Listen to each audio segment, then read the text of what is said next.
मित्रों, सनातन धर्म में हर रिश्ते की मर्यादा को निर्धारित किया गया है। जैसे माता पिता का रिश्ता, माँ और पुत्र का रिश्ता और पिता और पुत्री, ये कुछ ऐसे रिश्ते जिनकी गरिमा बनाए रखना हर मनुष्य का कर्तव्य है। किंतु क्या आप जानते हैं कि पुराणों में हमें एक ऐसी घटना का वर्णन मिलता है जिसके अनुसार एक पिता ने अपनी ही पुत्री के साथ विवाह किया। तो आइए जानते हैं कौन थे वो पिता, जो एक ज्ञानी ऋषि होते हुए भी अपनी ही पुत्री के साथ विषय भोग करना पड़ा, और इसके पीछे के क्या कारण थे। नमस्कार मित्रों, स्वागत है आपका आज के इस नए वीडियो पर एक बार फिर। मित्रों, यह कथा सप्त ऋषियों में से एक महर्षि अगस्त से जुड़ी हुई है। धर्म ग्रंथों में वर्णित एक पौराणिक कथा के अनुसार एक बार महर्षि अगस्त स्वर्ग लोक से यात्रा कर वापस लौट रहे थे। तभी उन्होंने रास्ते में एक पेड़ पर कुछ वृद्ध लोगों को उल्टा लटके हुए देखा। इस दृश्य को देखकर महर्षि अगस्त हैरान रह गए और उनके मन में यह जानने की जिज्ञासा उत्पन्न हुई कि आखिर यह लोग कौन हैं और किस कर्म के कारण यह उल्टा लटक रहे हैं। अपनी जिज्ञासा को शांत करने के उद्देश्य से महर्षि अगस्त्य उस पेड़ की तरफ चल दिए और वहां पहुंचकर उन वृद्ध लोगों से पूछा, हे पुण्य आत्माओं, आप लोग कौन हैं और आपकी यह दशा किस पाप कर्म के कारण हुई है। इस पर वो लोग उत्तर देते हुए बोले, हे वत्स, हम तुम्हारे पूर्वज अर्थात पितर हैं और तुम्हें एक पुत्र प्राप्ति हो, इसी मनोकामना के लिए इस पेड़ पर उल्टा लटक रहे हैं। यदि हमारी ये मनोकामना पूरी हो गई तो हम लोग इस कष्ट से मुक्त हो जाएंगे और हमारे पुण्य फलों में वृद्धि होगी। फिर हम सभी स्वर्ग की ओर अपनी यात्रा शुरू कर सकेंगे।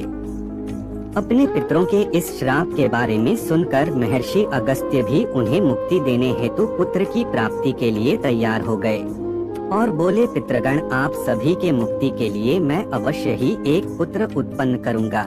और इतना कहकर वो वहाँ से अपने आश्रम की ओर चल दिए।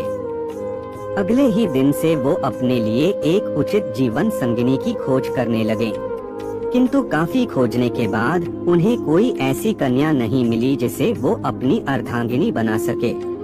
फिर महर्षि अगस्त ने ये निश्चय किया कि वो स्वयं ही एक ऐसी कन्या की रचना करेंगे जो सुंदरता और बुद्धि में अपराज्य हो।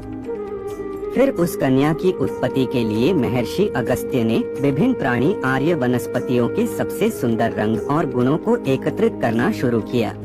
जैसे हिरणी से नेत्र लिए तो चिते से हृदय, शरीर के लचक के लिए डाढ़ के पेड़ का उपयोग किया तो गर्दन की रचना हंस से लिया, पंखों से कोमलता और फूलों से सुगंध लेकर उसके बदन में डाल दिए।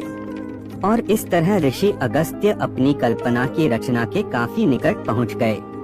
तभी उनकी नजर विदर्भ राज्य के राजा पर पड़ी।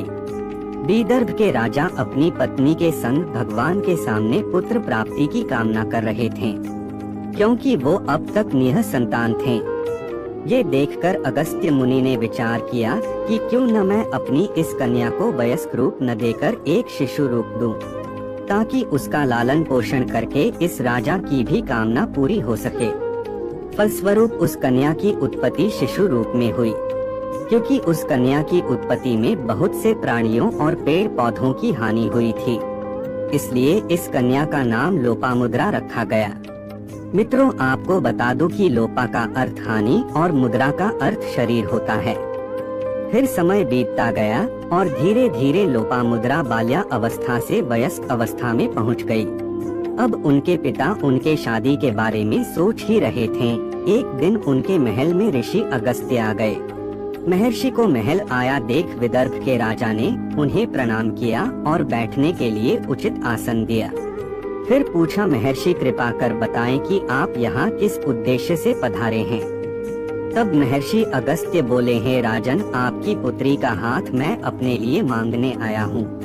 महर्षि की बातें सुनकर राजा और उनकी रानी दोनों ही अचंभित हो उठे और सोचने लगे कि हमने जिस पुत्री को इतने राजसी सुखों के साथ पाला पोषा है, उसे भला एक योगी को कैसे सौंप दें।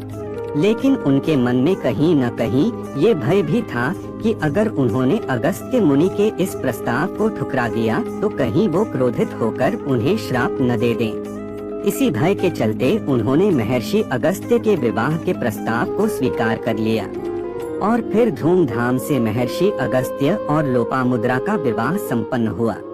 विवाह के बाद महर्षि अगस्त्य लोपामुद्रा को लेकर अपने आश्रम वापस लौट गए। वहां पहुंचकर महर्षि लोपामुद्रा से बोले, हे सुंदरी, अभी तक तुमने अपने जीवन भर राजसी सुखों को देखा है, किंतु अब तुम्हें सब सुखों को त्यागना होगा और यहीं रहना होगा। जो कीमती वस्त्र और आभूषण तुम महल से लेकर आई हो उनका भी त्याग करना होगा और एक ऋषिका की तरह अपना जीवन व्यतीत करना होगा। लोपामुद्रा ने भी ऐसा ही किया और अपने पति के समान वो भी व्रत और आचरण का पालन करने लगी। दोनों ही एक दूसरे से बहुत ही प्रेम और आदर रखते। महर्षि अपने तपस्या में लीन रहते तो लोपामुद्रा अपने पति की सेवा में। एक दिन लोपामुद्रा आश्रम के निकट ही एक नदी में स्नान कर रही थी। तभी अगस्त्य मुनि की दृष्टि लोकपा पर पड़ी। उस क्षण लोपामुद्रा साक्षात देवी रति प्रतीत हो रही थी और उनकी सुंदरता से मोहित ऋषि ने कामातुर होकर उनके सामने विषय भोग करने की इच्छा प्रकट की। तब लोपामुद्रा ने कहा, हे स्वामी, निसंदेह आपने मुझे इस इच्छा पूर्ति के लिए स्वीकार किया है, किंतु मेरा भी एक मनोरथ है कि मैं अपने पिता के घर जैसे सैया पर सोती थी वैसे ही सैया पर आपके साथ समागम करूं। तब महर्षि ने लोपामुद्रा से कहा, हे प्रिय, जिस धन और वैभव की बात तुम कर रही हो उस वैभव का प्रबंध मेरे जैसा एक वनवासी कैसे करेगा।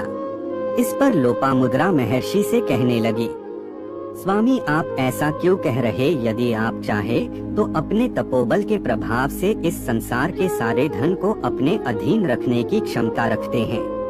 लेकिन अगस्त्य मुनि लोपामुद्रा की इन बातों पर आपत्ति जताते हुए बोले, प्रिय, ऐसा करने से मेरा तप क्षय होगा, इसलिए कृपा कर तुम मेरे सामने कोई ऐसा मनोरथ व्यक्त करो जिससे कि मेरे तप का प्रभाव क्षीण न हो और तुम्हारा मनोरथ भी पूर्ण हो जाए।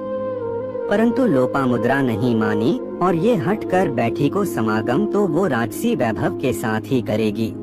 अंत में हार मानकर महर्षि ने लोपामुद्रा की इस इच्छा को पूर्ण करने के लिए निकल पड़े और उस समय के पृथ्वी पर सबसे धनी शासक दानवराज इत्वल के पास पहुँचे। उन्होंने अपना मनोरथ राजा इत्वल के सामने व्यक्त किया। दानवराज इत्वल ने भी महर्षि को यथोचित दान दिया और अपने मनोरथ को पूरा होता देख लोपामुद्रा बहुत प्रसन्न हुई और महर्षि अगस्त्य के साथ समागम किया।